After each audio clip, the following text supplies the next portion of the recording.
And good Saturday morning, and thank you for joining us for WMBF News Today. I'm Meredith Helline.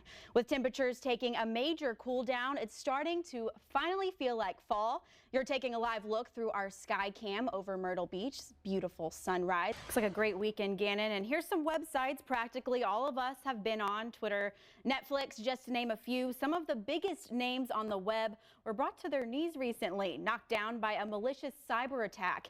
And making it all the more scary, whoever unleashed the attack used internet-connected devices like DVRs or printers, even appliances, to overwhelm a critical switchboard for the web. Hurricane Matthew and the flooding it caused have been hard for all of us to see. This is why one group of high school students in Socastee took action after they witnessed the damage done to their community. Good morning, Myrtle Beach. You're taking a live look through our sky cam. If you take a step outside, if you have that beach blood, you might want to grab a sweatshirt. If you're warm-blooded, we have good news for you this weekend. Much cooler temperatures. Thanks for staying with us here at 7:30. I'm Meredith Helline.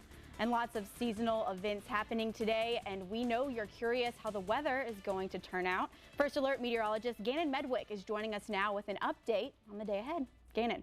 Meredith? Thank you, Gannon. Happening today, the Myrtle Beach chapter of the Penn State Alumni Association is mobilizing hundreds of its members in the Grand Strand area to launch Toys for Tots. Sounds like a good time.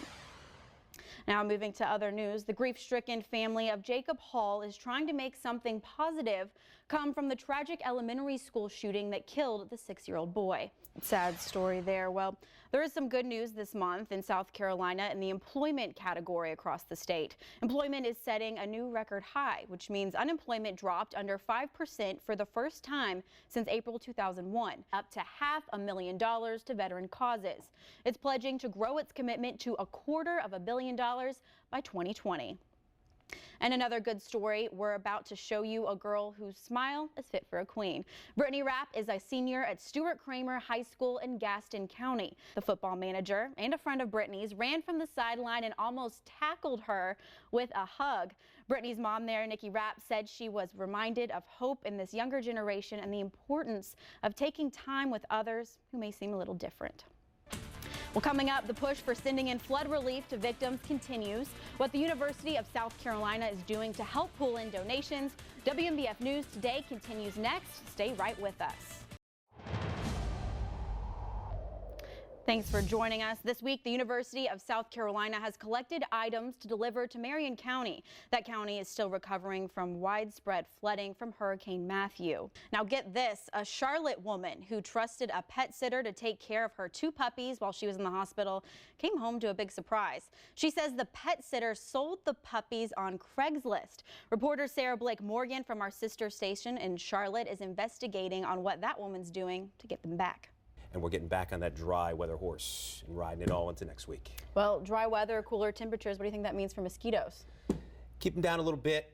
You'll note, though, that we're not getting into the frost or freeze zone with that forecast just yet. So that'll be the real clincher. All right, well, we'll see what happens, because we've got a mosquito story out of Florida. The governor of Florida is confirming new non-travel related cases of the Zika virus in Miami, Florida.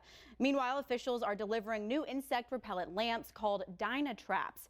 CNN's Brian Inton reports on what else is being done to protect people and get control of mosquitoes and the Zika outbreak. Be careful down in Florida. Don't go anywhere. We have the biggest stories happening in our newsroom right now, plus a final look at your Saturday morning forecast. But first, you're taking another live look over Myrtle Beach through our sky cam.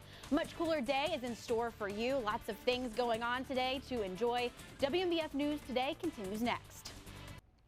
And authorities in North Myrtle Beach have identified the man killed in a motorcycle accident. They say Ray Farrer of North Myrtle Beach died in that accident before 7 Thursday night near the Publix store on Highway 17 and 13th Avenue North. Police arrested Donnell Spivey of Charlotte in this case. Hey, Meredith, let's highlight tonight more widespread and deeper 40s, and maybe an extra blanket on the bed. Yeah, finally get to wear a sweatshirt. There it is. A good hoodie. Well, thank you for joining us. We'll be back with you all tomorrow.